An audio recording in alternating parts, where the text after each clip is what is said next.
আমার একটা জিনিস জানতে ইচ্ছে করে যে রক্ত কার? মানে আমার ছেলে এই যে জন্মেছে, তো সবাই মানে ওর ঠাকমা দাদু বাড়ির লোকের বক্তব্য, তাদের রক্ত, তাদের বাচ্চা, তাদের সব, মানে সবাই তাই বলে। কেন বলে এটার লজিক হচ্ছে কি, যেমন ঠাকমা দাদুর থেকে হয়েছে ওর বাবা, আর ওর বাবার আমার থেকে হয়েছে ও, তাই জন্য ওটা ওদের বাড়ির রক্ত।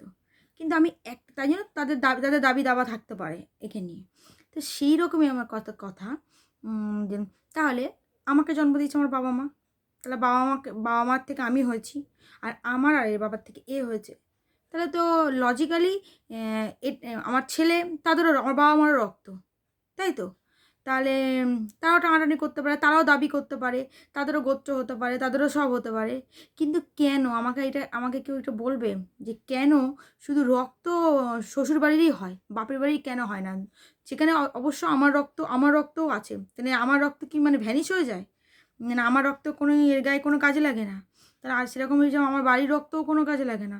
একটু কমেন্ট করে জানাও তোমাদের যদি এইটা জানা থাকে যে এইরকম কেন হয়, আর তোমাদের সাথেও এইরকম হয় কি না, বা তোমরাও এরকম শুনেছো কি না, আমাকে প্লিজ একটু কমেন্ট করে জানাও।